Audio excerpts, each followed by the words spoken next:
Capítulo 3. O novo homem. Por vezes, aparece na Terra um tipo biológico de exceção, apresentando índices característicos estranhos se o considerarmos em relação às leis normais da vida seguidas pela maioria. Estudamos sua figura e função no capítulo Os Guias do Mundo. Vejamos agora como se comporta ele quando é colocado em contato com a realidade do mundo animal e como este mundo se comporta em relação àquele tipo biológico. No capítulo citado, vimos como os ideais sustentados pelas forças do alto descem à terra. Troquemos agora a perspectiva, ou seja, vejamos como são eles acolhidos, modificados, contorcidos e sufocados pelas forças do ambiente terrestre, com as quais eles se encontram para nelas se entrosarem. Trata-se de uma luta entre dois tipos e dois planos biológicos. Observemos como se comportam os representantes de cada um deles, armados de forma tão diferente, e como vencem ou perdem na luta pela vida. Investiguemos tudo isso com a psicologia positiva, objetiva e desapiedada de Maquiavel, partindo dos princípios positivos de que no mundo tudo é luta para viver e para subir, e de que a vida é sempre utilitária. O problema é ver a forma que essa luta assume e quais os alvos que o utilitarismo da vida quer atingir nos planos mais altos. Não queremos dizer que esse tipo biológico apresenta-se a nós sempre em seu ponto máximo, como santo. É mais comum ele apresentar-se de forma mais ou menos elevada, aproximando-se do santo. Apresentar-se como um homem simplesmente honesto, moral, evangélico, que procura tender à perfeição da santidade.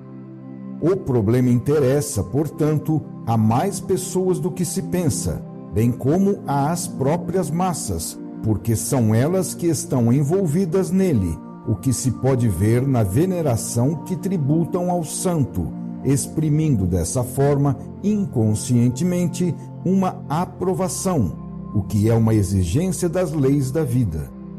Quando na Terra vem viver algum exemplar raro do tipo biológico do santo, ou de alguém que tenda a isso, verifica-se um espetáculo que relembra a descida dos mártires inermes à jaula dos leões. Ele desce ao mundo que Maquiavel pôs a nu com cruel verdade, como já vimos anteriormente. Observemos então o que acontece com o cordeiro quando ele se coloca entre os lobos. Estes, naturalmente, começam a rodeá-lo, farejando a presa. Num mundo cuja maior atividade consiste em viver dilacerando o próximo, porque esse é o trabalho que a seleção impõe no plano animal, a primeira manifestação da vida é representada pela agressão. Em vista dessa psicologia básica, os lobos começam a farejar, a fim de conhecer a força do inimigo, para calcular se convém realizar o esforço de agredi-lo, de maneira que seja compensado pela segurança da vitória. Esta é a principal forma de atividade no plano em que vive hoje o homem, tanto como indivíduo quanto como povo. É inútil, portanto, pensar na abolição da guerra enquanto a maioria humana continuar a pertencer prevalentemente ao mundo animal. Começa então a expoliação do homem evangélico. Aproxima-se o primeiro lobo e dá uma dentada, arrancando um pedaço de carne. Visto que a cobiçada festa foi iniciada impunemente, apressa-se um segundo a imitar o primeiro e, com outra dentada, abocanha outro naco de carne. E assim por diante. Encorajados pelo êxito dos mais fortes, adiantam-se então os fracos, mascarados de fortes e com armas ocultas. Com suas astúcias e mentiras, enganam o homem evangélico, todos fascinados pela grande miragem de poder tirar tudo do próximo impunemente, ou seja, escapando à sua reação punitiva, única coisa que eles temem e que os pode deter. É por isso que só se pode conseguir ordem num povo pela imposição da lei, e só se pode obter a paz entre as nações pela imposição da mais forte. O sonho e voluptuosidade do macho reside nessa impunidade de poder, sem esforço nem perigo, superar o obstáculo que o impede de obter a vitória sobre o próximo.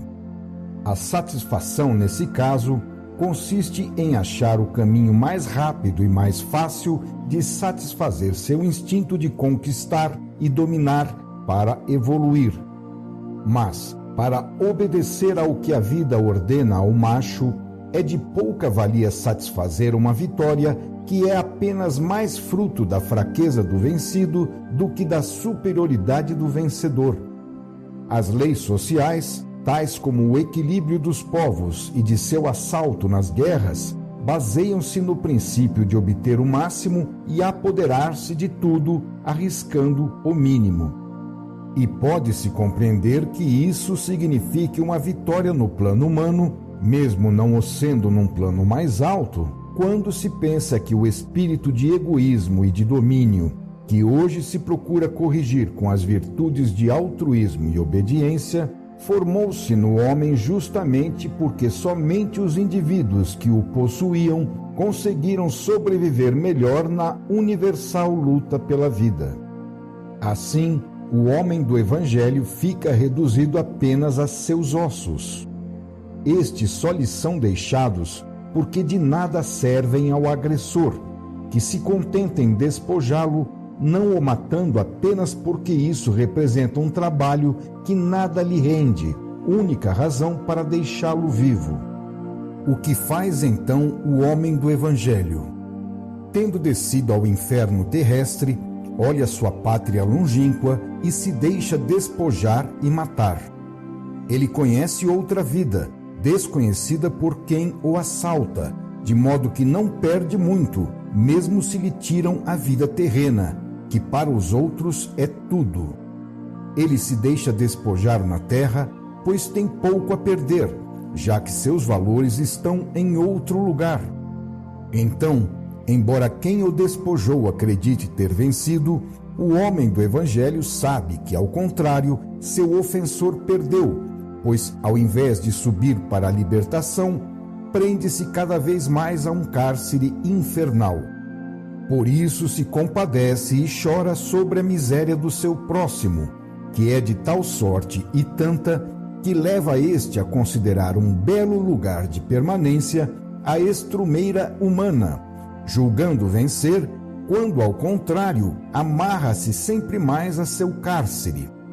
Ora, para o homem normal, a traição consiste justamente na ilusão que o circunda, fazendo ele crer que venceu, quando de fato perdeu. Entretanto, isto é natural, porque a ignorância e, portanto, a ilusão crescem à proporção que se desce na escala da involução. Nasce assim um estranho duelo, no qual as posições, as armas e os alvos são tão diversos que não se sabe quem vence e quem perde.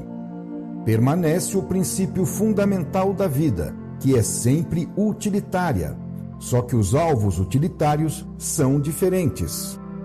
Assim como o macho e a fêmea encontram um modo de conviverem, cada um no seu perfeito egoísmo, porque seus alvos utilitários são opostos, também o santo e o homem normal descobrem um modo de conviverem, porque as metas de suas vidas estão nos antípodas.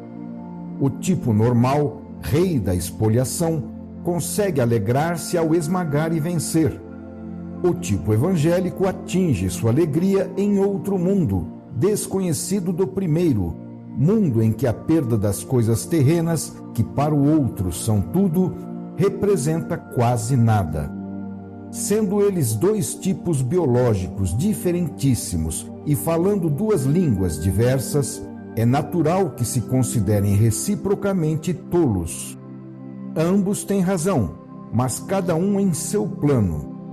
Porém, uma vez colocados nos planos a que não pertencem, então estarão ambos errados. Para compreender melhor a posição do evoluído, este homem do Evangelho e tipo biológico do futuro, em relação à maioria dada pelos homens normais, faremos uma comparação. Imaginemos um pássaro habituado a voar em seu mundo aéreo de liberdade, de luz, de panorama vastíssimo e rápidos movimentos. Esse pássaro desce um dia para viver entre os peixes no fundo do mar, num mundo denso, escuro, com panorama mínimo e movimentos lentíssimos. Porém, seja entre animais ou, às vezes, mesmo entre homens, o primeiro modo de se estabelecer conhecimento entre seres que se encontram pela primeira vez é a agressão e a defesa, ou seja, a luta. Essa é a dura apresentação biológica que se faz na sala de visitas da vida, baseada num manual de educação bem positivo e objetivo, cuja finalidade é mostrar quais os meios ofensivos que cada um dispõe e, nessa base, julgá-lo.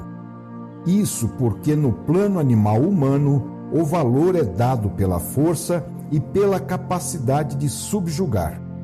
Por isso, os peixes agredirão o pássaro que desceu entre eles e, senhores de seu ambiente, vangloriar-se-ão de sua força e sabedoria, condenando o pássaro, pois este, por estar no meio deles, encontra-se fatalmente sem razão.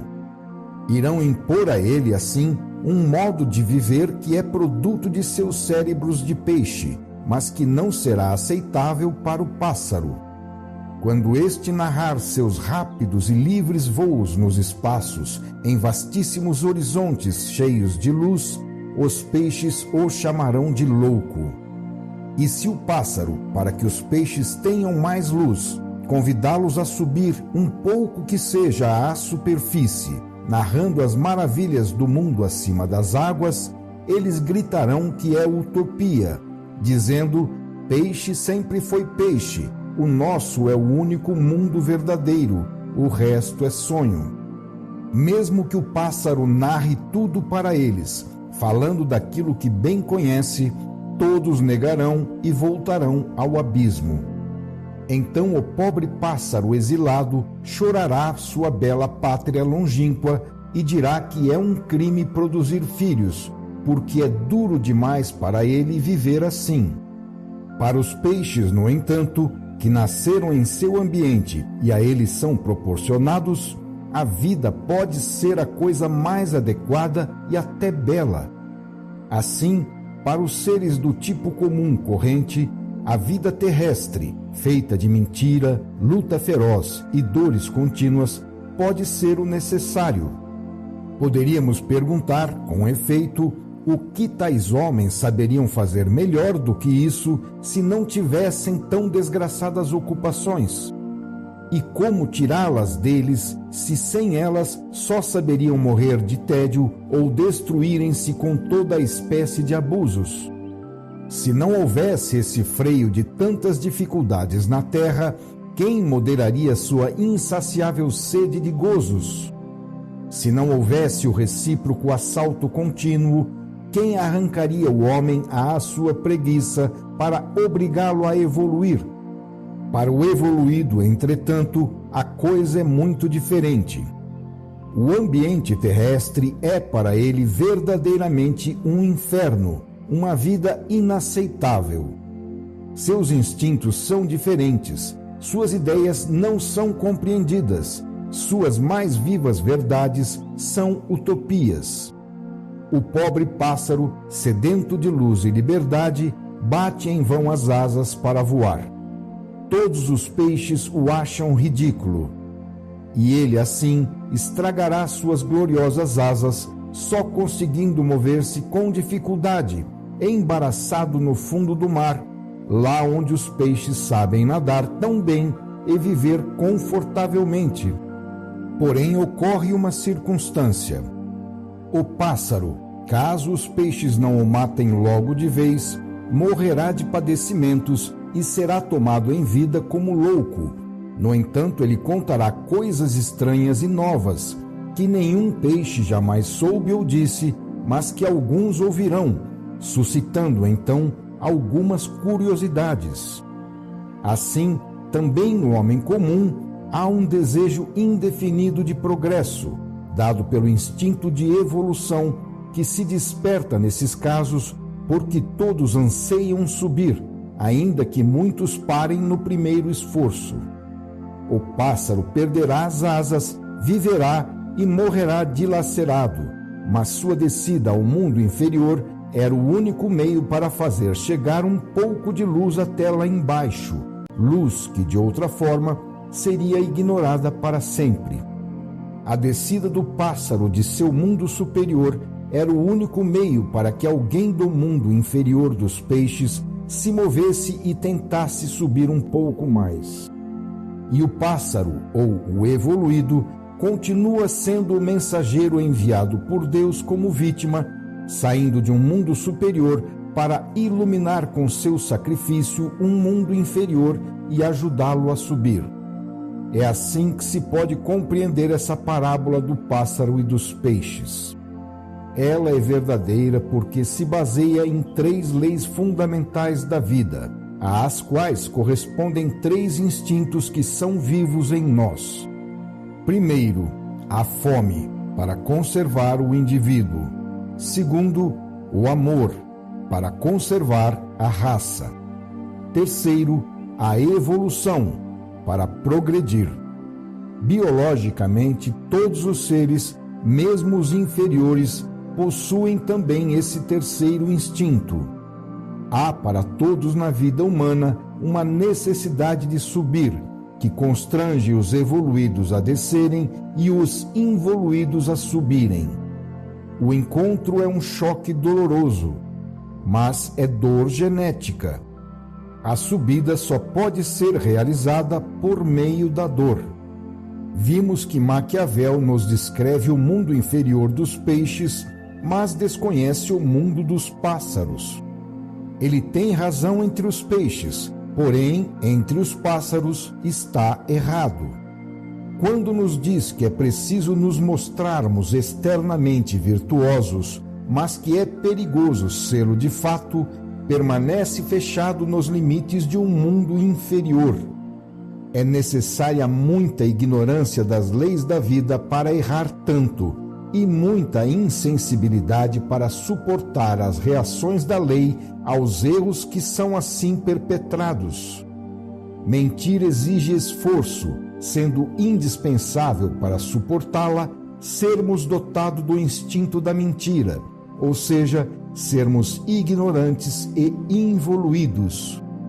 Sacrificar tudo em troca de vantagens efêmeras de um mundo inferior é algo bem triste, e só almas ignorantes, capazes de se iludirem, podem fazer tão mau negócio. É muito triste viver e agir assim, sem uma meta mais alta e mais segura que nos garanta a conquista de valores que não sejam falsos como na terra.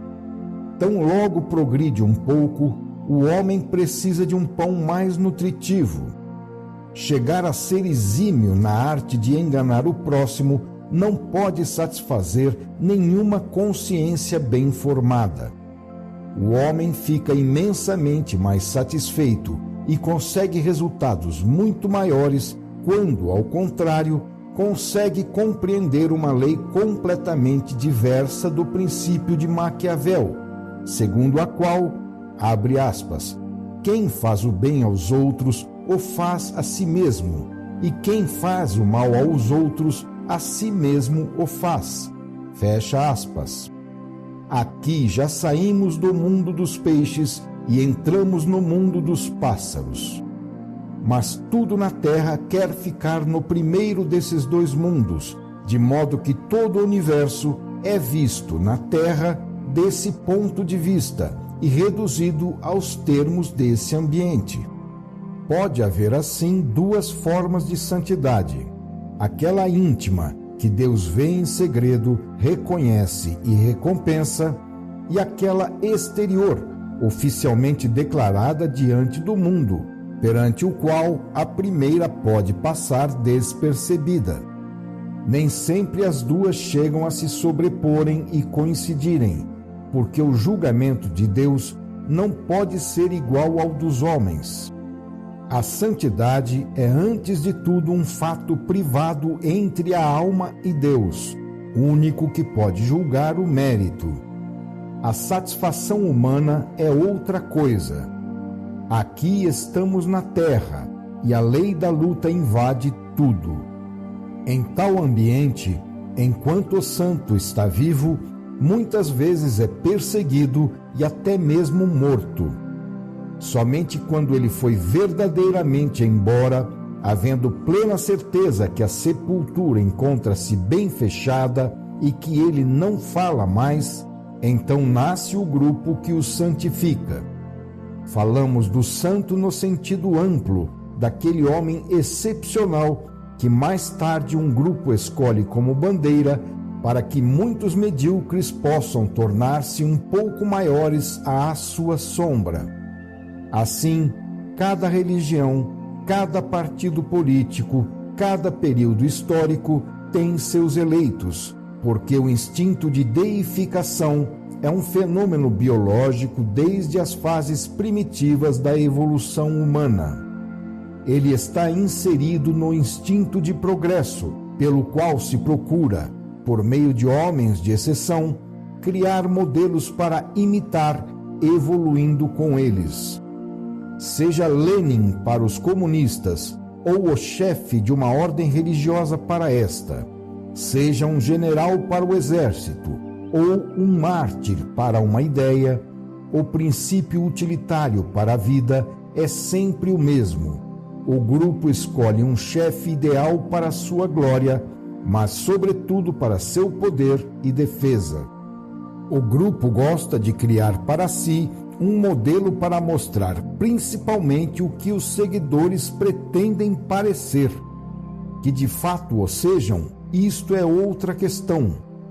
Há, porém, um ponto comum a todos eles. O santo escolhido está bem morto e, portanto, impossibilitado de voltar a se ocupar de coisas terrenas, as quais os seguidores gostam que sejam deixadas exclusivamente em seu poder. Entramos aqui no terreno de Maquiavel. Ter que suportar o controle direto por parte de um santo vivo, justamente nesse terreno em que se apaga todo princípio superior, seria um contraste e um empecilho. Os homens da terra, pelo instinto de progredir, têm mais ou menos a intuição de que nesses casos existe um ser superior. Mas eles continuam a ser práticos no terreno positivo, limitando-se apenas a usar este ser. Imitá-lo é muito difícil. Eles sabem muito bem que é assim e pouco pensam nisso. A santidade não é comida para todos os dentes, mas alardeá-la é vantajoso. O homem prega e faz muitas coisas bonitas, mas se quisermos compreender por que ele diz e faz estas coisas, acharemos que a verdadeira e última razão quase sempre é apenas uma utilidade sua. Somente os ingênuos podem acreditar no que dizem os astutos, no sentido de que se possa fazer algo sem tirar vantagem. Todos têm um alvo útil, e isto não constitui culpa, pois é a lei da vida. É erro pensar que isto, como princípio, seja uma culpa. O defeito reside na baixeza da utilidade que queremos alcançar, e por isso desaparece no ser superior, que põe a sua utilidade no amor ao próximo, no amor a Deus. Não nos escandalizemos deste utilitarismo da vida. Em sua sabedoria, ela consegue extrair utilidade de tudo, até mesmo dos instintos elementares do homem. explora-se o santo, mas assim alardeia-se a virtude, e as massas que só sabem pensar com a cabeça de quem as guia, aprendem melhores regras de vida, assimilam alguma coisa por sugestão e aplicam também algumas delas, fazendo tudo por imitação. Como ensinar gente que não sabe e não quer pensar, porque isto cansa, senão com a repetição mecânica de máximas simples, axiomáticas, que não requerem nenhum esforço mental? No entanto, assim se progride. Deste modo é atingido o objetivo da vida, ainda que apenas na forma permitida pelo estado de involução humana, ou seja, a imitação. Nisto tudo, mais que o defeito do homem, vemos a sabedoria da vida, que sabe tirar partido de tudo, até mesmo dos defeitos. O que poderiam as massas assimilar do super-homem se tivessem contato direto com ele? Quando isso aconteceu, elas perderam a ocasião por absoluta incapacidade de compreendê-lo. Se não houvesse essa exploração utilitarista por parte dos grupos, quem desempenharia a função de intermediário entre o mais e o menos, para torná-lo acessível a todos? Quem funcionaria como redutor de potencialidade do gênio que queima até a frouxidão dos pequenos cérebros da maioria? Quem fixaria na prática concreta o relâmpago evanescente de um pensamento que atravessa o mundo como um meteoro? A vida é uma construção orgânica onde cada indivíduo tem a sua respectiva função útil. Os involuídos também fazem parte dela e devem executar o seu trabalho. No seio da vida, nada é insensato, mas tudo é sábio, até mesmo aquelas manifestações mais elementares, que podem parecer tolas aos mais orgulhosos. Assim, o instinto do progresso leva os primitivos a imitarem os mais evoluídos, porque a lei de evolução é fundamental e impera soberana. Vimos que as necessidades básicas impostas pela vida são a fome para a conservação individual, o amor para a preservação coletiva e a evolução, para que tudo isso não signifique trabalho inútil, mas sirva, ao invés, para progredir. As formas materiais da vida são revestimentos que servem de aprendizado para os princípios espirituais nelas decaídos, e a meta suprema desses princípios é remontar a Deus. Assim, as três supracitadas leis, fome, amor e evolução, são três degraus consecutivos, o primeiro dos quais serve para passar ao segundo e o segundo para alcançar o terceiro. A fome para conservar o indivíduo, a fim de que este, amando, conserve a raça, para que esta, experimentando por sua conta e aprendendo dos mais evoluídos, progrida. A meta final de tudo é a subida. E na vida, o trabalho é dividido. Os involuídos tendem a permanecer servos, pois, nada mais sabendo fazer, executam o trabalho material de conseguir o que serve para satisfazer a fome de todos. A mulher, ao invés, é incumbida do amor. Seu trabalho é, com sua arte, apoderar-se da semente do macho, que passa a lhe pertencer e que ela defende como propriedade sua, e assim gerar e depois criar a prole. Os evoluídos são incumbidos da evolução. Seu trabalho é apoderar-se das massas humanas, produto dos dois trabalhos precedentes, a fim de elaborar o fruto de ambos. Trata-se sempre de apoderar-se. Compete ao macho o esforço do anjo decaído para reconquistar o paraíso perdido, reconstruindo a ordem a partir do caos criado com sua revolta. O tipo biológico do evoluído é aquele que se coloca à frente da marcha ascensional da humanidade. é o pioneiro do porvir, o explorador de novos continentes do conhecimento, ainda que nos graus menos evoluídos ele seja apenas o prepotente que impõe com a força uma nova ordem. A vida o respeita, de modo que ele, representando um valor biológico, mais cedo ou mais tarde impõe respeito ao instinto das massas. Observemos os instintos. Eles nos falam claro, revelando-nos o pensamento diretivo e a vontade da vida.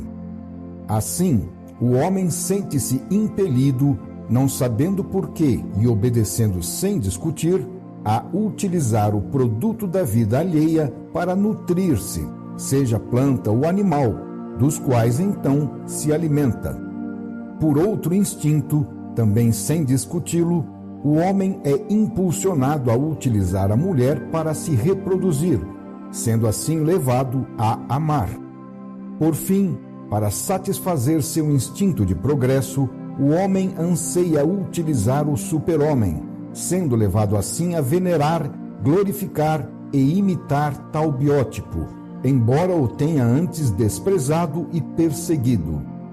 São estes os valores da vida, ansiados por ela por meio dos seres que a representam. São estas as coisas preciosas e defendidas na economia utilitária da natureza, que sabe ser econômica nas coisas de somenos importância e riquíssima onde se acham as de maior importância para seus fins. Por isso ela é parcimoniosa em fornecer meios para viver, pois quer o nosso esforço de procurá-los. Porém, depois de realizarmos essa busca, também sabe ser pródiga. Por isso ela é exuberante de sementes geradoras, mas em seguida nos dá uma existência precária para que aprendamos na luta. Por isso deixa os super-homens em poder dos involuídos, a fim de que nesse atrito sejam testados e se revelem, afirmando-se na luta. Assim a vida utiliza tudo para seus fins elevados: um bom alimento, uma bela mulher, um herói, um gênio ou um santo, cada um defendendo seus valores e abandonando o que é inútil. Assim a vida é rica e pródiga onde se encontra a meta a alcançar, mas pobre e avarenta no que não lhe interessa, demonstrando claramente com esses sinais inequívocos o seu pensamento. Por isso, tal como o bom alimento ou a bela mulher, o super-homem também é ansiosamente desejado. Mas para utilizá-lo, não podemos devorá-lo nem fecundá-lo.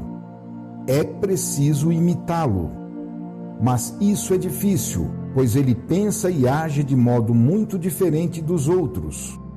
Porém, ele é só um modelo, pois é indispensável que o esforço de subir seja feito por cada um sozinho, por si mesmo.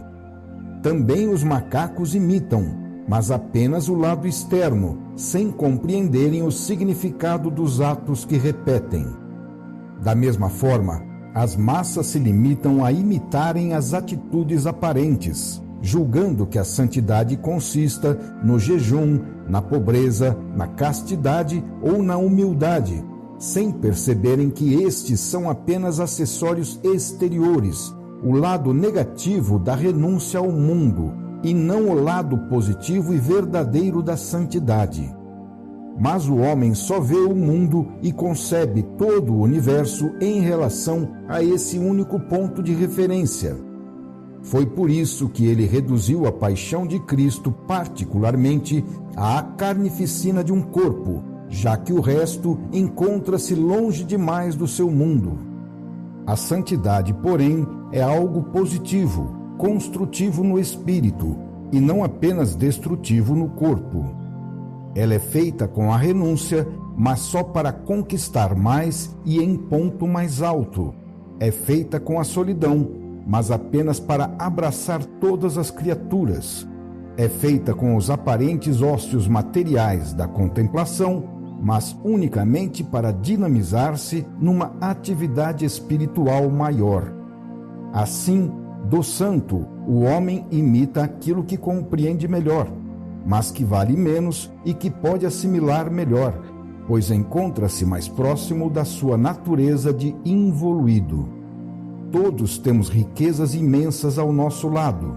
Todavia, na sabedoria da natureza, só nos é permitido conquistar o que merecemos, compreendemos e, portanto, podemos possuir e assimilar. Por isso é natural que o homem comece imitando a exterioridade, enquanto não percebe o que vale mais. Porém, a vida não pode pedir mais a um ser material que tende a reduzir a atividade espiritual a movimentos físicos de boca, braços e pernas. De tudo isso nasce um novo conceito de virtude. Em outros termos, surge em primeiro plano o conceito de uma virtude positiva, enquanto passa para segundo plano aquele de uma virtude negativa, tal como foi preponderantemente compreendida até hoje, que consiste mais em um não fazer. Não se pode negar que uma pedra satisfaça às virtudes de pobreza, castidade e obediência, pois ninguém é mais pobre, casto e obediente do que uma pedra. No entanto, uma pedra está muito longe de ser santa.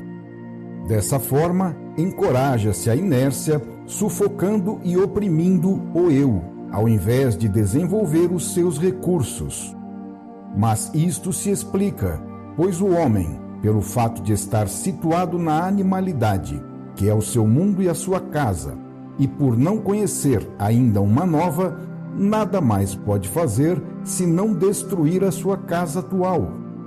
Mas é claro que isso não significa construir. No entanto, o que mais pode fazer quem não sabe construir? Então espera-se os construtores, os santos, os heróis, os guias do novo caminho. Explica-se isso também como consequência da luta pela vida, em razão da qual cada pregador de virtudes sente necessidade de cercar-se de ovelhinhas obedientes e evitar encontrar diante de si o santo independente. Tudo se explica. Mas desse modo, sobra-nos apenas uma virtude triste, com sabor de punição. No entanto, embora tenha que ser assim nos seus penosos primeiros passos, ela há de ser alegre e construtiva na sua parte melhor, numa forma que tem sabor de conquista e de triunfo. Devemos ser vitoriosos, porém com mais inteligência. A virtude consiste em fazer a vida elevar-se, e não em mutilá-la e matá-la. E nesse ponto, vemos como é útil, mesmo no terreno prático, ter compreendido o fenômeno do universo, uma vez que somente desse conhecimento é possível deduzir uma moral na qual todos os postulados podem ser compreendidos de acordo com as leis da vida, e estas podem ser logicamente demonstradas à razão. Elevarmo-nos, esta é a regra. O conceito de evolução é o nosso indicador na escala de valores. Elevemo-nos ou então cairemos no mundo de Maquiavel, que é um mundo de traições. Ele também nos oferece estima e respeito, mas que são obtidos invejando-nos e odiando-nos uns aos outros, e isto somente enquanto formos fortes. Nesse mundo, o vencido e o fraco nem sequer são odiados, mas simplesmente lançados fora, com o devido desprezo ao vencido. Mundo em que a morte de um é a vida do outro. Mundo em que o amor luta para procriar e o ódio para matar.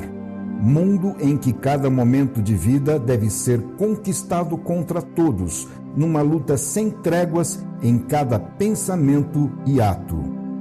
Estamos tão permeados de luta que, mesmo quando oramos a Deus, lutamos para cavar favores. A batalha atinge até o terreno moral, que é o mais elevado e próprio das religiões. Desse modo, faz-se a guerra ao próximo até em nome da virtude. Até mesmo aqueles princípios mais livres dos planos superiores, para subsistir na terra, têm que assumir a forma de imposição moral, sustentada pelas sanções correspondentes. Há luta não só entre homens, mas também entre planos de vida. E é interessante observar como ocorre o embate entre as forças do Evangelho e as da animalidade humana, constatando as contorções que esses princípios superiores, quando descem ao contato com a dura realidade da vida terrena, devem sofrer para conseguirem adaptar-se a ela. Maquiavel nos dá uma ideia disso. E veremos então que no mundo o Evangelho toma a forma de utopia e a virtude a de mentira. Desfralda-se então a bandeira do amor fraterno, do altruísmo, do espírito de sacrifício, mas ocultando por baixo a vantagem material, que explora tudo no interesse próprio. Tudo isso é um fenômeno biológico que pertence a todas as manifestações da vida na Terra, em qualquer lugar, tempo e religião. Portanto, não estamos julgando ninguém, mas sim fazendo apenas constatações biológicas objetivas e com absoluta imparcialidade. O primeiro erro é de quem exige a virtude no próximo de forma antivital, pretendendo ter assim, em nome da virtude, o direito de sufocar a vida nos outros. É natural, então, que esta se rebele, para não se deixar sufocar. Com efeito, tudo o que atenta contra a vida, atenta contra Deus, pois Deus quer a vida. Então a virtude na terra assume a forma de luta para todos, que se esmagam mutuamente. De um lado, os moralistas, que impõem virtude sufocando. De outro, seus discípulos, que não querem ser sufocados. Mas estes, de um modo geral, sabem se defender muito bem por si mesmos, e esta é a sua melhor sabedoria. No atual estado de involução humana, a ignorância é tão grande que se torna inútil pretender resolver os problemas com a inteligência e a bondade. Por isso, só existe o caminho longo, duro e doloroso da luta. Assim a vida resolve os seus problemas, mas bem sabemos com quantas dores, por meio das quais o homem paga então a sua ignorância. Tudo é justo e se explica. Num plano de vida involuído, a virtude não é sentida, nem espontânea, nem compreendida. Ela só pode ser imposta pelo mais forte e aceita com repugnância pelo mais fraco, pois nesse plano a vontade de viver existe somente na forma animal. Nesse nível, a virtude é um peso, uma perseguição. Mas o indivíduo que aceita essas correntes sente-se, de acordo com a psicologia de seu plano, no direito de ter ciúmes de quem, por não estar acorrentado como ele às mesmas virtudes, pode por isso gozar de liberdade, que se reduz assim na prática a simplesmente um abuso. Ele sente-se autorizado, em nome da própria virtude, a desviar os sofrimentos decorrentes desta contra aqueles que, por não estarem presos a ela, não são virtuosos nesse sentido. Nasce assim, como fruto do instinto de conservação na luta pela vida, o santo zelo agressivo e a procura da satisfação ao próprio rancor, levando-o a exigir que o próximo fique amarrado à mesma virtude à qual ele se encontra ligado. Fala-se então, abre aspas, já que devo fazer sacrifícios e renúncias, que ao menos o próximo também as faça. Fecha aspas. É assim que alguns pregam e impõem a virtude. No plano animal, nada se pode obter além disso. Mas qualquer um pode ver o quanto tudo isso está longe do princípio evangélico: ama teu próximo. Se na terra são fixadas como virtudes algumas normas e estas são aprovadas e exaltadas, isso se deve ao fato de que elas podem ser utilizadas como arma pelos involuídos, que as utilizam para combater melhor contra o próximo e lutar pela própria vida. se a caridade é proclamada e aplicada em forma de beneficência, isso pode ser devido também ao fato de que se pode, com ela, recolher da piedade pública fundos dos quais, mais tarde, podem viver os organizadores. Assim, os beneficiados podem ser um pretexto para encobrir interesses materiais, objetivando a indústria da beneficência ou o desejo de glória. Mas que o homem atual ame e tenha verdadeiramente predileção pelos deserdados em seu instintivo egoísmo individual é coisa em que alguns podem não acreditar. Mas pode ser conveniente aos piores a bela mentira de uma caridade utilitária. Quantas coisas belas e grandes fazem-se pelos pobres! No entanto, o problema é descobrir se por detrás de tanto barulho os pobres sempre gozam realmente alguma coisa, ou se para eles sobram apenas as migalhas do repasto.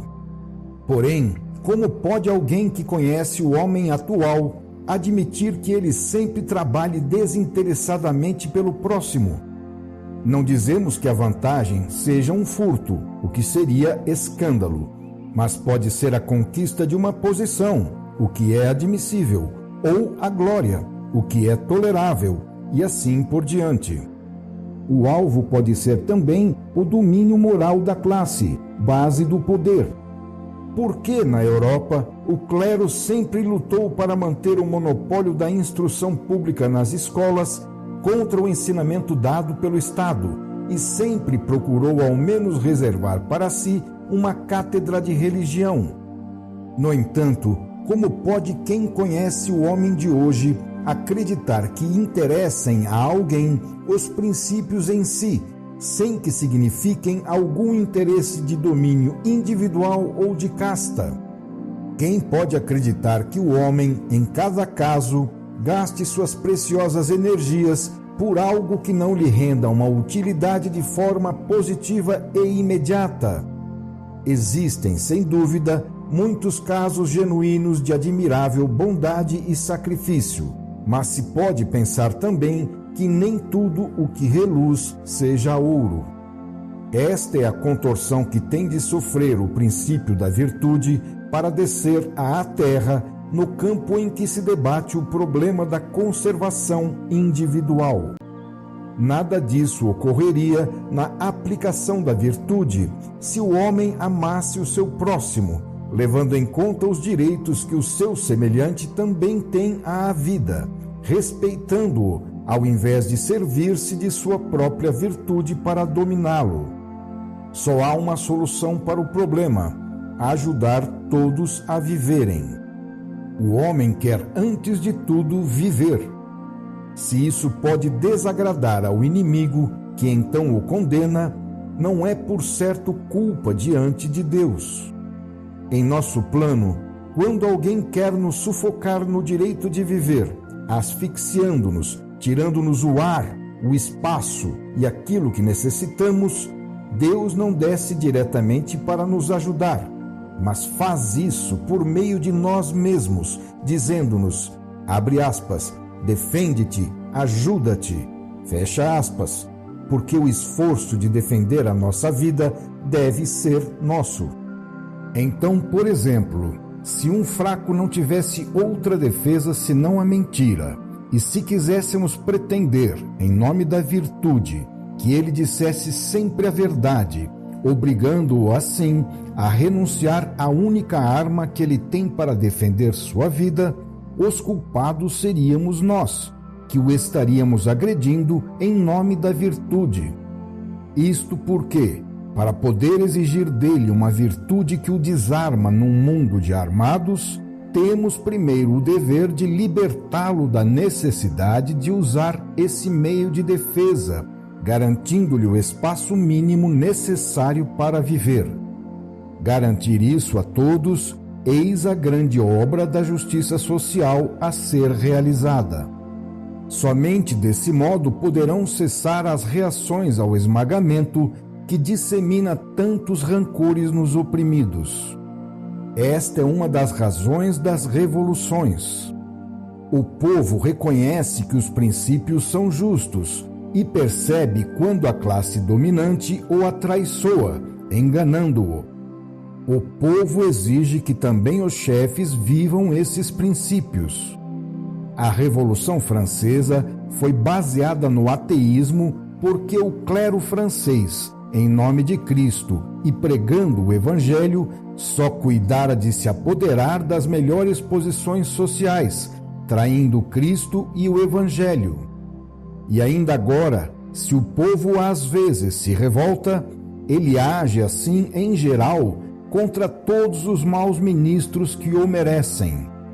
Apenas fazemos aqui amargas verificações de sentido geral, e tanto mais amargas por se referirem ao mais precioso e delicado terreno espiritual e moral, ao passo que Maquiavel o fazia apenas no terreno mais baixo, onde era mais fácil prescindir dos princípios superiores. Infelizmente, na prática, a virtude é muitas vezes propugnada e defendida por ser um meio de sufocar a expansão vital do próximo e poder ser transformada numa arma de agressão útil na luta pela própria vida. Não é demais repetirmos que esse princípio da luta invade tudo e dele nada escapa na terra. O santo, o homem evangelizado, que a tudo isso renuncia de verdade, só pode viver com o auxílio de forças supranormais que descem somente até ele, porque somente ele pertence àqueles planos. O amor é o fenômeno que a moral quer disciplinar mais do que todos os outros, e isto é um grande bem, pois ele preside à conservação coletiva pela qual a vida luta com vontade de ferro. Depois da conservação individual, é este o outro centro em torno do qual ferve a peleja e naturalmente verifica-se a contorção dos princípios quando estes são transportados de um mundo superior à terra. Assim, a virtude da castidade, na prática, pode ser enaltecida porque serve para ter, em quem a segue, um rival a menos no terreno do amor. Da mesma forma, a virtude da pobreza também pode ser exaltada, porque serve para ter, em quem a cumpre, um rival a menos no terreno do bem-estar material. Na realidade biológica positiva, que é o terreno de Maquiavel, parece que essas duas virtudes, castidade e pobreza, podem ter também esse sentido. Se a ela acrescentarmos também a obediência, que é o terceiro voto franciscano, teremos o próximo reduzido a zero, completamente demolido no plano biológico, o que significa poder conquistar todo o espaço vital à custa dele e em vantagem própria, utilizando um atalho fácil para subjugá-lo e vencer na luta pela vida. Tudo isso é muito triste, mas a vida também pode apresentar-se assim do ponto de vista de Maquiavel, de acordo com a realidade biológica. Na Terra, tudo pode ser virado ao contrário e falsificado. E temos que conhecer também esse aspecto da vida. Voltamos a repetir que tudo isso é muito triste, mas é assim que o nosso mundo se apresenta, visto dos planos superiores, dos quais desce este pensamento. Assim, pode-se sustentar a santidade do matrimônio para que o vizinho, amarrado por seu voto, fique aprisionado à sua mulher e não possa atentar contra a mulher do moralista, enquanto a este muito agradaria atentar contra a mulher alheia. Assim, toda mulher, tendo em vista que sobretudo a ela pertence a função biológica do amor, é a guardiã natural e desapiedada da virtude em todas as outras mulheres, mas isto só para excluí-las de seu próprio banquete, no qual triunfa ou espera poder triunfar. Desse modo, em nome da virtude, pode-se justificar e tem foros de cidadania ao lado do amor ao sexo oposto, o ódio e a perseguição contra o próprio amor. Por isso, as mais denodadas defensoras da virtude em matéria de amor são as mulheres feias que não encontram alguém para satisfazê-las, as irritadas solteironas, as frígidas, as desiludidas, que desafogam na raiva, escondidas sob o manto da virtude, tudo o que não foi possível desafogar no amor. Estamos nos antípodas da bondade evangélica, pois o verdadeiro sentido cristão está invertido. Com efeito, Cristo escolheu Madalena entre as mulheres que mais haviam amado, ainda que carnalmente, mas que por terem amado não estavam irritadas pela renúncia forçada, porquanto o amor é a lei da vida. É triste quando o amor está corrompido, mas qualquer amor é sempre melhor que o azedume, a vingança e o ódio.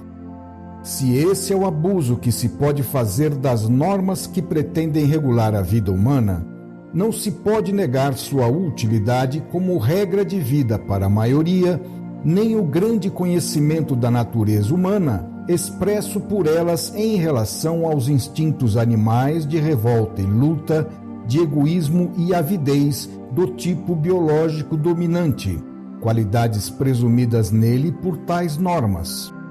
Elas são feitas para a maioria ainda no nível animal. Para uma minoria mais evoluída, na qual os instintos já se transformaram, certas normas podem não ter sentido e, se aplicadas a personalidades fracas, podem até provocar complexos de inferioridade. É um fato positivo que o ambiente terrestre não só representa uma força, mas também tem suas leis e seus direitos. Quando o céu desce à terra para aqui enxertar uma vida nova, tem que levar em conta tudo isso, devendo suportar o choque da reação por parte das forças ativas neste ambiente. Aqui, onde reinam os princípios de vida de um plano inferior, o santo aparece como um intruso, como um violador, nada mais lhe restando senão tornar-se um mártir destinado à destruição, um utopista, tolerado apenas enquanto não agride nem prejudica, principalmente depois da morte, quando dele se pode tirar proveito. Se olharmos bem, poderemos ver que a exaltação feita a tantos grandes homens pode, às vezes, ocorrer também em função da potencial exploração que dele se pode fazer. Mas seria possível que o tipo biológico involuído exaltasse outro homem se isto não lhe servisse para alguma vantagem sua egoística? Não dizemos que tenha de ser o dinheiro. Há desejos e vantagens em abundância na terra.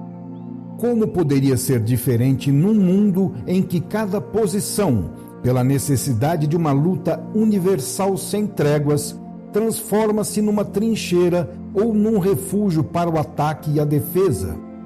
Então a própria posição social, qualquer que ela seja, pode representar um castelo para ataque e defesa, pois o involuído sabe que sem uma toca o animal está perdido. Como se vê, não discutimos as instituições sociais, as posições jurídicas, os governos ou as religiões. Discutimos, isto sim, os princípios da vida e a sua aplicação entre os homens. Procuramos compreender e expor aquela verdade mais verdadeira, a mais difícil de conhecer, a mais escondida, a mais proibida, porém a mais escaldante. Isto porque, sendo ela a mais verdadeira, é a que mais se procura manter escondida na batalha para viver, pois representa a verdadeira face do homem, a medida de suas forças, a qualidade de suas armas, a natureza da sua estratégia, justamente aquilo que o homem mais precisa esconder do inimigo.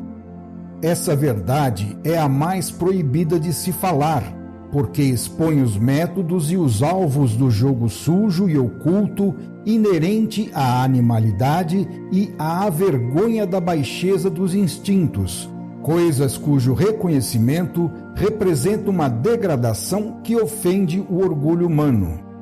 Pode parecer que estejamos aqui fazendo maliciosamente a acusação da humanidade. Não, mesmo sem ofender ninguém em particular e respeitando todos, é necessário termos a coragem de enfrentar os problemas de frente, com sinceridade, para vermos claro e sem mentiras. Ai de quem começa a se iludir a respeito da natureza real dos fatos. Todo construtor, antes de iniciar o trabalho, tem que examinar bem e conhecer a estrutura do terreno no qual irá edificar. Caso contrário, sua construção será mal feita e tudo ruirá.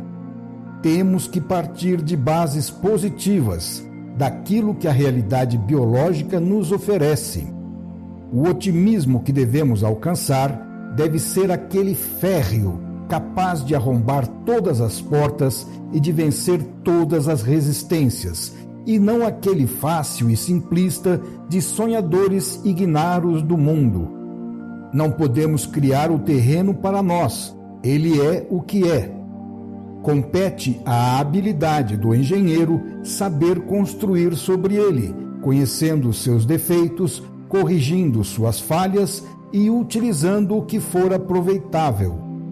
Detestamos ilusões e, em vez delas, preferimos uma realidade horrível, mas verdadeira, cujas bases mais positivas temos encontrado nas leis da vida, nas forças em ação no mundo humano, nos instintos do homem e na realidade biológica.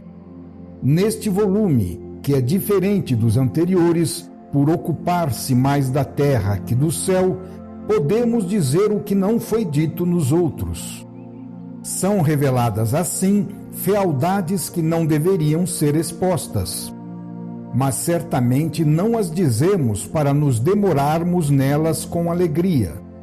Pelo contrário, experimentando todo o seu horror, estudamos todos os meios que a vida pode nos oferecer para sair delas, convidando desesperadamente todos a usá-los, a fim de fugirem desta triste condição. Fazemos um trabalho de análise do mal, mas para curá-lo. Fazemos um diagnóstico triste, mas para nos libertarmos de aflições que nos fazem sofrer a todos. Não culpamos ninguém, e o único inferno que prometemos é aquele de permanecer na estrumeira atual, o que já nos parece bastante horroroso. Ser involuído não é culpa, mas já demonstramos, sem apelos à religiosidade ou sentimentalismo, que isso constitui um grave dano e que conseguir sair desse estado é uma enorme vantagem. Se o homem compreendesse que muitas de suas dores derivam do atrito nascido da luta de todos contra todos, da falta de conhecimento dos próprios deveres e dos direitos alheios, da reação natural dos oprimidos, e que a confraternização significa uma imensa vantagem para todos, a terra se transformaria em paraíso. Essa compreensão, porém, tem que ser conquistada, pois só pode ser atingida com o desenvolvimento da inteligência, que é construída e ganha mediante nossa penosa experiência.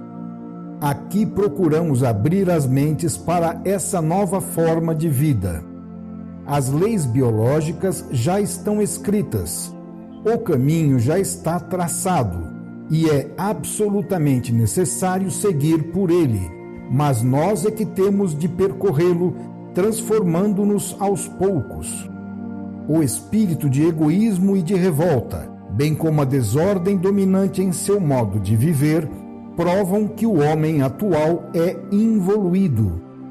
Os índices do grau de evolução são o altruísmo, a disciplina, a ordem. Quanto mais se sobe, mais o indivíduo se harmoniza. Quanto mais se desce, mais ele é rebelde, indisciplinado, desarmônico, caótico. O homem ainda mata. As próprias religiões que pregam o mandamento não matar admitem e abençoam as guerras, realizando até mesmo as guerras santas, nas quais reconhecem no grupo dominante o direito de matar em nome da justiça, o que, em última análise, constitui simples autodefesa. Quanto mais se desce na escala evolutiva, tanto menos são defendidas a propriedade e a vida, tanto mais áspera é a luta e tanto maiores são os perigos e as dores. Quanto mais se desce, tanto mais a morte de um é a vida do outro.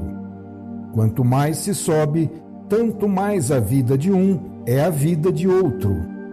É assim que se explica, nos involuídos, a alegria de matar. Desse modo, quanto mais se desce, tanto maior é o instinto de agressividade, tanto mais forte é o egoísmo, tanto mais caótica e insegura é a vida. Mas é lógico que quanto mais se desça, tanto maior seja o separatismo individualista que ignora o vizinho e tanto maior sejam a mortandade e a dor, porque a vida torna-se mais interrompida, devido ao ritmo mais acelerado do ciclo vida-morte, no qual se manifesta o estado de cisão, que é consequência da queda e que aumenta com a descida. Num plano mais alto, tudo isso desaparece. A agressividade e o desejo de matar cessam. Tudo se arruma e se harmoniza. As dores são menores e os direitos maiores. O indivíduo não está mais isolado no caos, mas é protegido na vida e nos haveres, pois é uma célula da grande organização social. Isto, porém, pertence ao futuro. Muitos perguntam ingenuamente a razão desta triste necessidade até hoje de fazer-se guerras. Mas a causa é o estado involuído das maiorias humanas, o baixo nível de seus instintos. Esse duro destino é causado pela própria natureza do homem atual, por sua psicologia, que revela seu plano biológico, onde só o mais forte vale e tem direito à vida. Não são estes os princípios aplicados diariamente nas competições da nossa chamada vida civil? Como pode o homem tornar-se outro justamente ao entrar no campo das competições internacionais? Em vista da forma mental desse biótipo, é fatal que mais cedo ou mais tarde ocorra o embate entre os dois grandes contendores que hoje ficaram em pé no mundo. Tudo isso já está em embrião e não pode deixar de se desenvolver. Não é possível ocorrer de forma diferente no mundo em que vigoram esses princípios. Onde é preciso decidir quem é o mais forte, pois só a ele compete viver, a guerra é inevitável. A fim de terminar com as guerras, é indispensável uma psicologia completamente diferente, sendo que para o mundo poder alcançá-la, são necessárias destruições e dores imensas, experiências apocalípticas, proporcionadas à grandeza da transformação que deve realizar-se no homem. As portas do progresso estão abertas. Assim, quando a gangrena chega ao coração, o cirurgião, cujo desejo é salvar o doente louco, tem que arrastá-lo, amarrá-lo à mesa de operação e, para salvá-lo, esquartejá-lo. Essa é a operação cirúrgica que Deus se prepara para fazer na humanidade a fim de salvá-la. Esse é o mundo de hoje. Isso não é culpa, mas apenas ignorância. Porém, isso não impede que se deva pagar mesmo assim. E a humanidade está pagando, e tanto pagará que será obrigada a aprender. A dor é um grande mestre. A vida odierna é um erro psicológico, pois se baseia em ilusões mentais. Compete ao homem entrar num terreno de utilitarismo superior, substituindo o antigo método de seleção do mais forte, do mais prepotente, pelo método de seleção do mais inteligente e, por fim, do mais honesto. A solução do problema do bem-estar consiste não apenas na justiça econômica, mas também no reconhecimento de todos os direitos do próximo, que são de muitos gêneros e não apenas econômicos. Consiste em deixar espaço vital suficiente para todos, sem sufocar ninguém. Os povos e a humanidade só poderão ser refeitos com o progresso do indivíduo, fazendo avançarem primeiramente seus componentes um a um. O progresso coletivo não pode ser alcançado senão com o progresso de cada um. É indispensável respeitar o princípio utilitário fundamental da vida, pelo qual só se faz algo em vista de uma vantagem a ser obtida. Mas se todos precisam obter algo, não há dúvida também de que todos têm algo a dar e de que há, portanto, uma possibilidade de troca para todos. Esta é a lei do mundo econômico, dar para receber. Tal lei foi condenada em nosso volume A Grande Síntese, porque ali foi olhada de um ponto de vista mais elevado. Porém, nos planos inferiores, é preciso reconhecer que cada concessão altruística do egoísmo humano só é obtida em presença de uma contrapartida por parte do egoísmo oposto do outro, nosso semelhante. E isto é o máximo de justiça que se obtém no plano humano. Esse é o máximo de fraternidade possível neste nível, em que o estado mais involuído implica um maior separatismo egoísta. Mas este dar para receber já é um equilíbrio, constituindo também, nas trocas, um ato de contato, sendo esse o maior abraço permitido pelo egoísmo dominante nesse nível. Isso já é um primeiro início de conexão entre os indivíduos na estrada que leva aos grandes organismos das futuras coletividades sociais. A vida não pode oferecer em cada plano uma perfeição maior que aquela suportável por aquele plano. Ela é uma mãe que nos protege de modo tão oculto e misterioso que por vezes nos parece cruel. Mas nada do que ela faz é inútil, em vão, sem finalidade benéfica, mesmo quando nos faz sofrer. Ao verificarmos estas verdades, apenas contemplamos os erros dos planos inferiores, aqueles mais afastados de Deus. Mas isto nos leva sempre em direção ao centro, Deus, fazendo-nos ver como, com sua sabedoria, Ele permanece sempre presente, mesmo nesses planos. A natureza é justa quando dá a todos uma arma para se defenderem, pois quer que todos vivam. Para aqueles que não têm outros meios, ela dá a fuga ou a mentira. Quando nos escandalizamos em nome de uma lei mais elevada, que ainda é um absurdo nesse plano, e queremos por isso tirar do indivíduo a única arma que ele tem para defender sua vida, devemos nos perguntar se temos o direito de despojá-lo desta sua única proteção, impondo-lhe renúncias, sem antes lhe garantir pacificamente o que aquela arma queria defender. A desobediência a um verdadeiro chamado do alto para nos elevarmos é, sem dúvida, um erro que se paga. Mas a resistência contra a tentativa de estrangulamento da vida, mesmo quando este é feito em nome do ideal, constitui uma legítima defesa que a vida, por meio do instinto, impõe ao homem.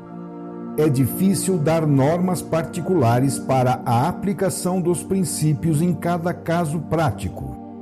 É necessário ver caso por caso, levando em conta, sobretudo, o tipo biológico a que tudo isso se aplica.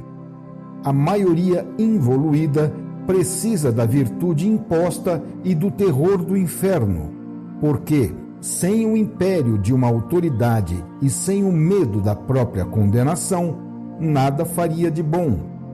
Mas para os mais evoluídos, esses métodos são inaceitáveis e produzem o afastamento da fé.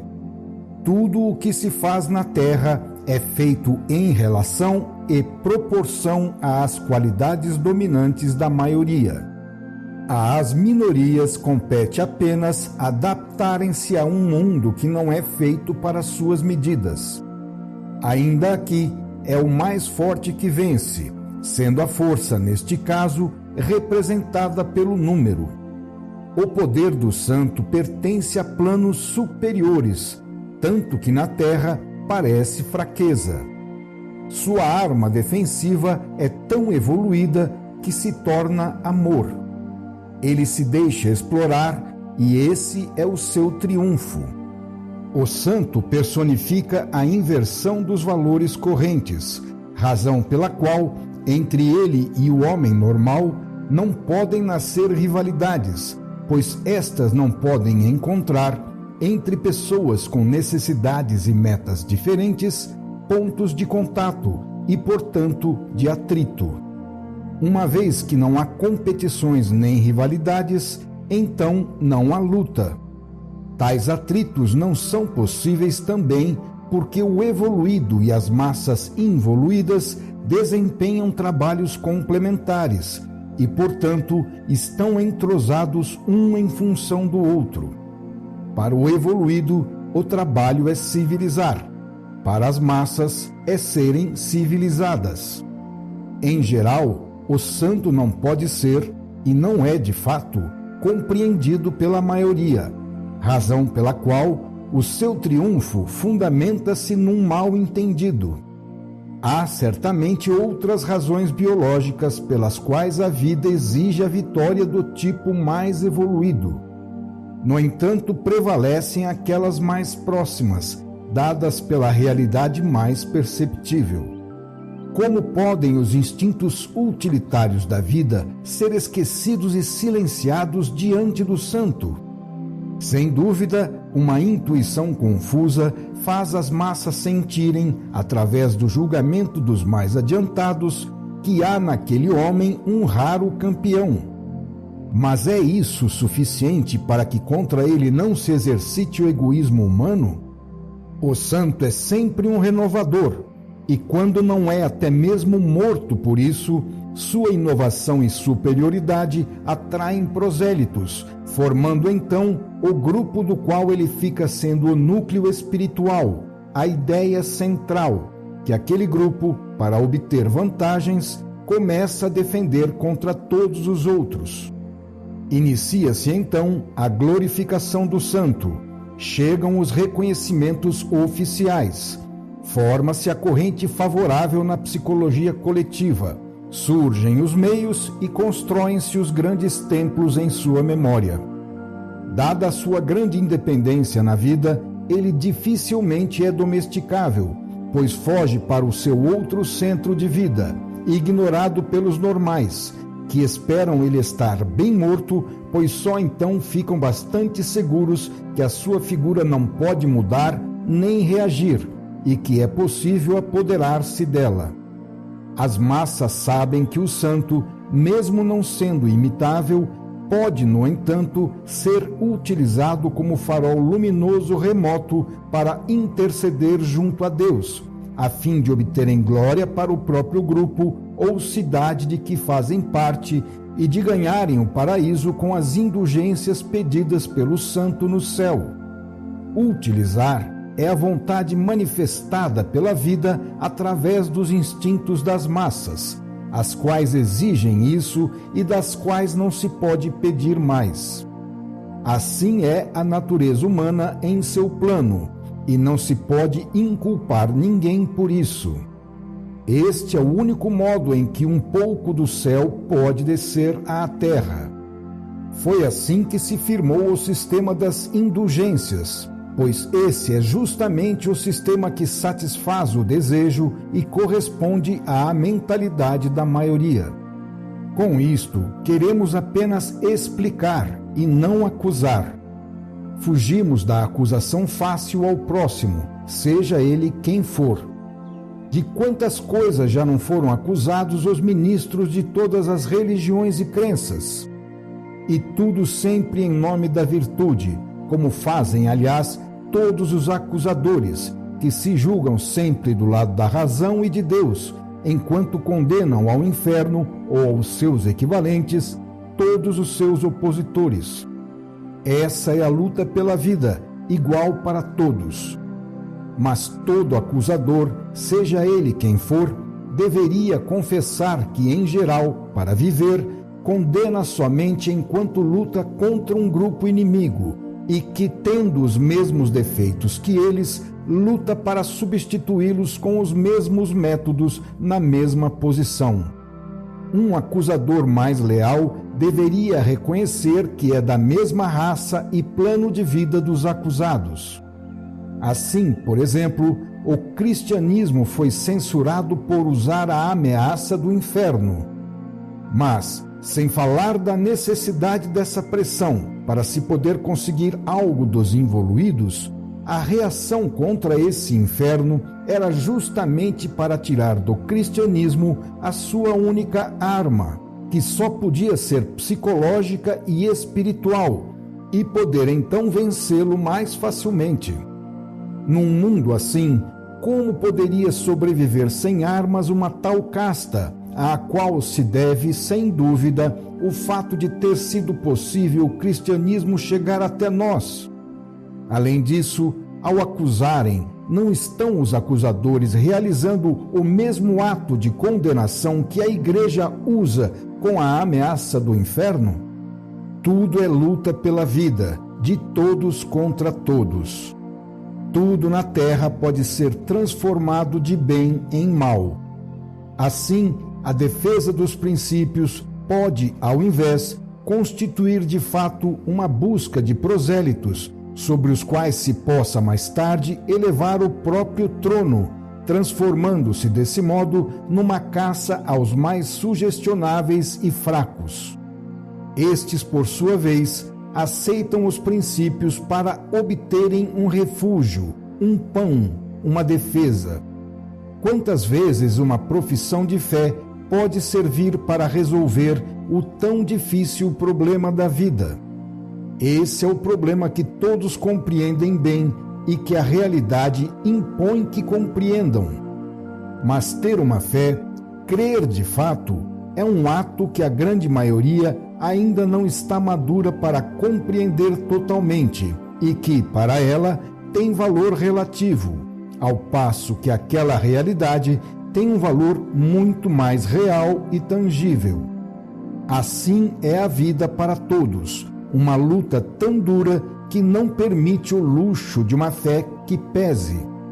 Aceita-se uma fé que ajude, mas não há margem para uma fé que onere. As necessidades materiais são espicaçantes, as grandes verdades estão longe, os céus são difíceis de escalar. Somente os fortes, os inteligentes, os bem-dotados e afortunados podem permitir-se ter uma personalidade própria e impô-la. E muitas vezes à miséria material soma-se a miséria espiritual, incapaz de qualquer coisa. Procuramos observar tudo objetivamente, sem preconceitos e sem preferências, para compreender e também para desculpar todos. Para o fraco, a luta pela vida é uma coisa terrível.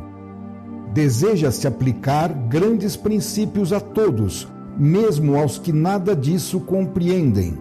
Exige-se renúncias, virtudes e sacrifícios de quem não tem a força de suportá-los. É preciso nivelar tudo no baixo plano das maiorias. Dos chefes e ministros do espírito pretende-se qualidades raras, duras de se conquistar, as quais eles não têm. Pretende-se uma vida exemplar num mundo corrompido. Pede-se o sacrifício, que é um tormento para a vida.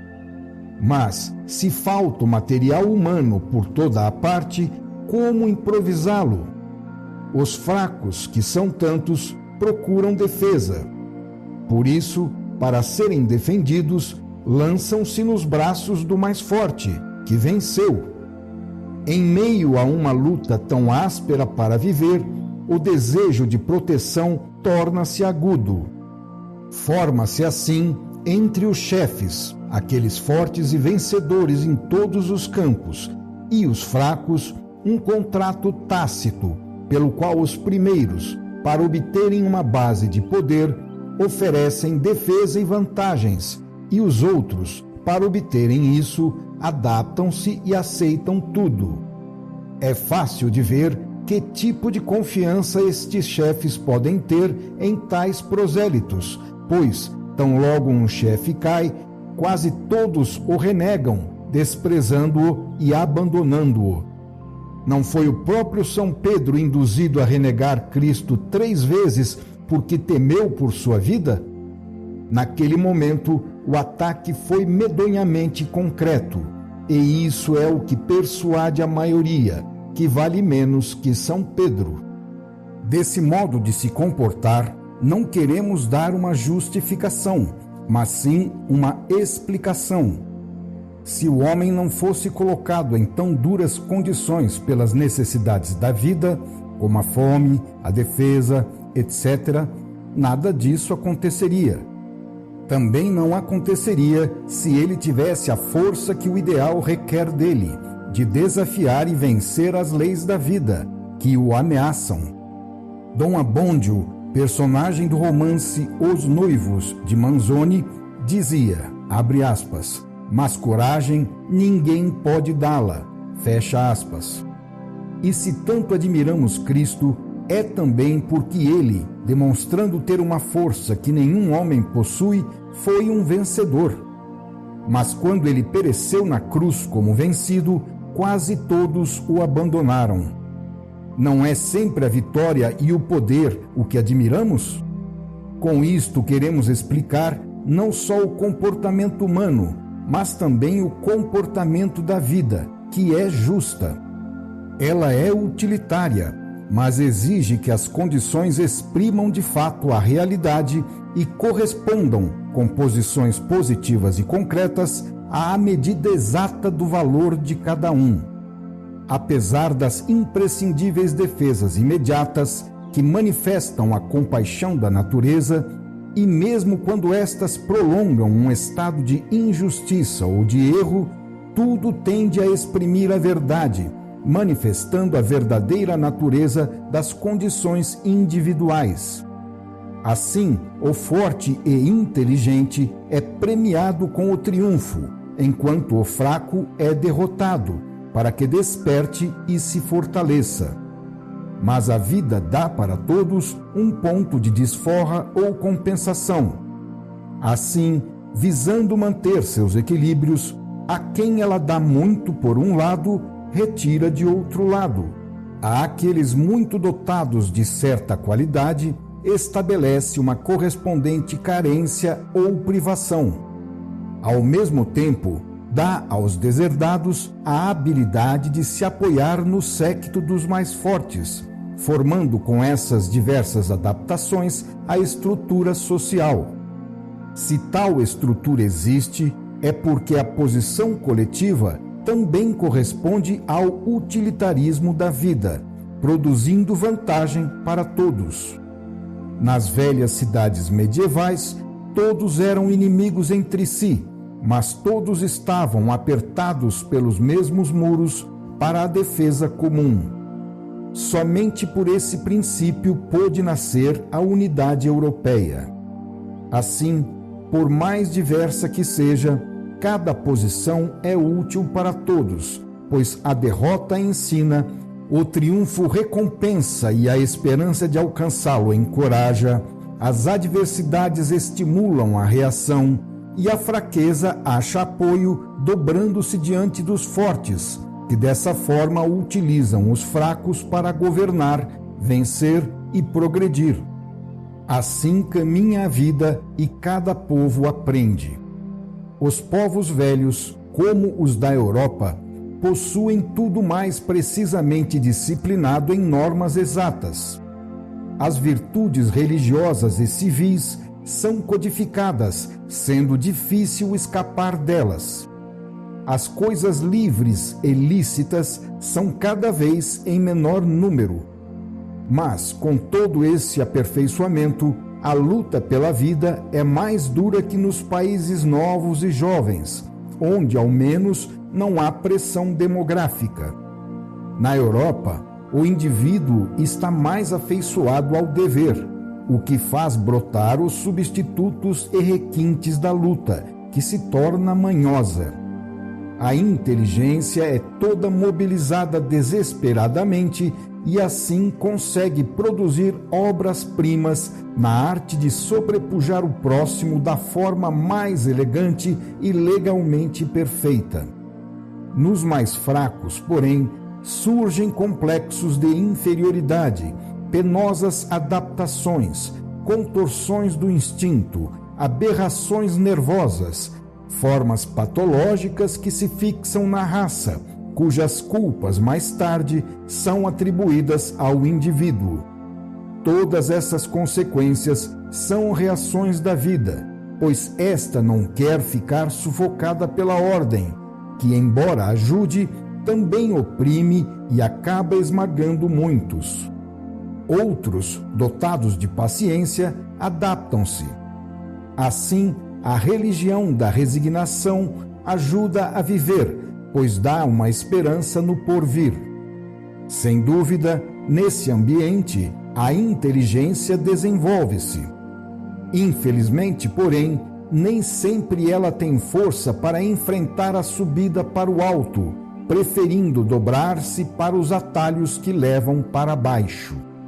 Então, quando nem mesmo assim se consegue vencer, nasce diante da derrota e da escravidão o ódio, seja ele pessoal ou de classe, e este ódio fica então à espera do primeiro afrouxamento do poder da ordem para desafogar-se na rebelião. Num rápido olhar, quisemos ver e mostrar a verdadeira face ensanguentada do nosso mundo, estendendo a mesma desumana psicologia de Maquiavel a todos os campos. Quisemos penetrar até as primeiras raízes de tantos males, dos quais todos sofremos as consequências, e isto com a coragem de quem sente um mundo desmoronar-se e tem fé em outro que surge. Observamos imparcialmente, sem defender nenhum grupo em particular, com desvantagem para outro. Em geral, procura-se convencer que a virtude está toda no próprio grupo e que os vícios e defeitos estão todos no grupo rival. Isso só tem valor de tática de guerra na luta pela vida, mas não é verdadeiro nem honesto. Há bons e maus em todos os grupos humanos, e a distinção entre os dois tipos, dentro de qualquer grupo, é pessoal, só podendo ser feita caso por caso. Por isso, não podemos tomar a defesa de nenhum deles. Aqui, com absoluta imparcialidade, respeitando os bons onde quer que estejam e abraçando todos, porque procuramos compreender todos, quisemos ouvir a voz das leis da vida, convencidos de que só da compreensão do estado real das coisas pode nascer a possibilidade de um remédio e de uma esperança de um futuro melhor. Por meio destes volumes, pedimos à própria voz da vida que nos expusesse suas leis, a fim de alcançarmos uma moral biológica que racionalmente mostre sua razão de ser até os pormenores e até às suas raízes. Honestamente, temos que ser utilitários como é a vida, secundando-a nesta sua característica fundamental. Jamais devemos agredir, nem mesmo em nome da virtude, se não quisermos oprimir e ser causa de revolta. Trata-se de nos tornarmos mais inteligentes, o bastante para chegarmos a compreender qual é o nosso interesse e, assim, estancar a intensiva produção de tantas dores que, por meio de sua ignorância, o homem provoca em seu prejuízo. Quisemos apelar apenas para a razão e a vantagem egoística, evitando qualquer ternura, sentimentalismo de fé ou apelos a ideais, que podem parecer utopias. Desse modo, não se poderá dizer que desconhecemos a vida e que somos sonhadores idealistas. Ao contrário, quisemos ficar desumanamente apegados ao terreno positivo da crua realidade biológica. Ela é dura e assustadora, mas agora a conhecemos sem ilusões. E é desse modo que, em função do estudo positivo conduzido por nós até aqui, podemos concluir agora afirmando que nessas bases será elevada a civilização futura, assim como do estrume Deus faz nascer os frutos e da lama uma flor. Isto porque o progresso é lei de vida e porque esta é a vontade da hora que vivemos. Nossas precedentes verificações podem parecer bem tristes. No entanto, se o mundo, visto de um plano superior, parece uma estrumeira onde somente os vermes podem viver felizes, isto não constitui um mal irreparável, porque também das estrumeiras a vida sabe fazer nascer as flores. Por meio de um exame mais profundo, vê-se que as correntes morais vividas revelam sua filiação direta com a grande lei de luta, reduzindo-se por vezes a um mundo fictício, com o qual, em nome de muitas coisas elevadas e belas, os vários grupos humanos se cobrem, apenas para assim, mais bem protegidos, realizarem a luta pela vida. É por isso que na Terra os ideais subsistem apenas enquanto são utilizados nesse sentido.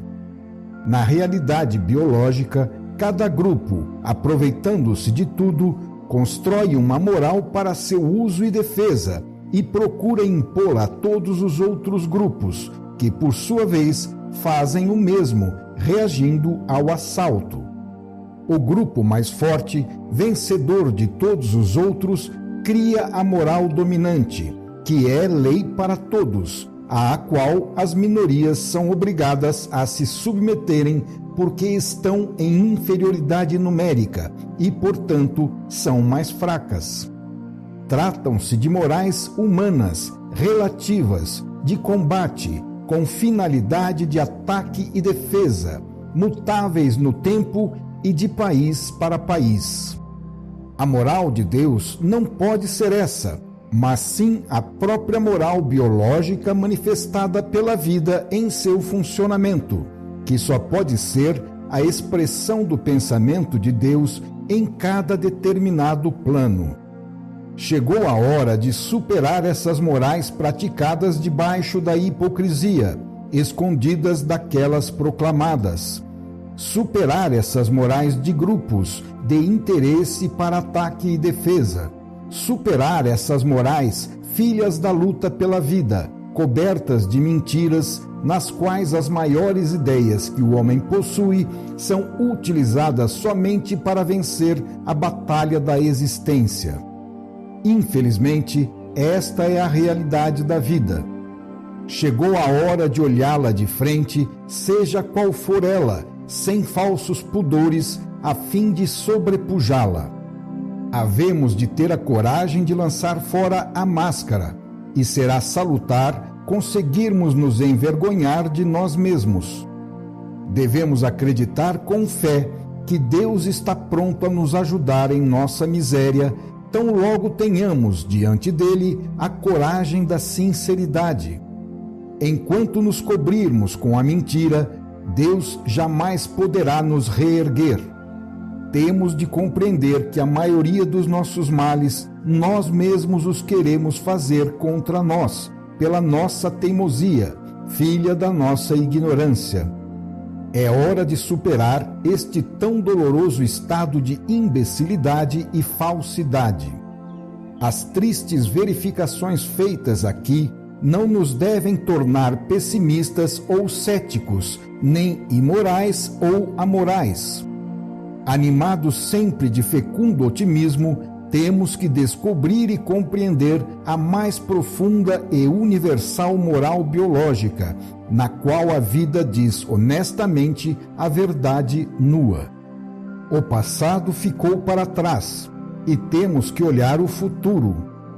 Devemos superar as morais baseadas na rivalidade e na luta, a fim de realizar esta outra, baseada na compreensão e no amor. Ponhamos fim a todos os erros do passado e todas as dores que deles derivaram. Ponhamos fim às religiões do ódio, que muita gente pratica em nome do amor e do bem, escondendo-se à sombra da virtude. Que nasça a verdadeira religião de amor no seio de todas as religiões humanas. É isto que verdadeiramente importa, e só isto poderá salvar o mundo. Que nasça a religião da sinceridade, em que se reconhece a todos o direito de viver, pois sem isto, o próximo, para viver, ficará sempre constrangido a mentir e a lutar. É necessário um conceito de virtude que ajude a vida, em vez de oprimi-la, e que discipline a ação, demonstrando logicamente a sua racionalidade biológica. É preciso parar de condenar os outros grupos para defender o seu próprio, reconhecendo que a virtude não está apenas no seu e que as culpas e vícios não se encontram apenas no do outro, mas que vício e virtude podem estar em qualquer grupo humano. Enquanto dissermos que a virtude está apenas conosco e entre nós, e que os defeitos e culpas estão todos no campo contrário, não faremos moral, mas apenas guerra em nossa defesa. Essa não pode ser a moral de Deus, que é universal e abarca a todos. É necessário amor para todos, compreensão e não perseguição. É indispensável nos iniciarmos nesta nova religião do amor, tão pregada e tão pouco vivida. É mister abraçar aquele que cai para ajudá-lo a subir e não repeli-lo como leproso. Compaixão para todas as misérias humanas condenadas por todos, reconhecendo que os culpados muitas vezes são aqueles que ninguém condena. Batamos todos no peito, pois somos todos mais ou menos responsáveis por todas as desgraças desta pobre humanidade, resultado do nosso egoísmo que se desinteressa das dores e misérias do próximo.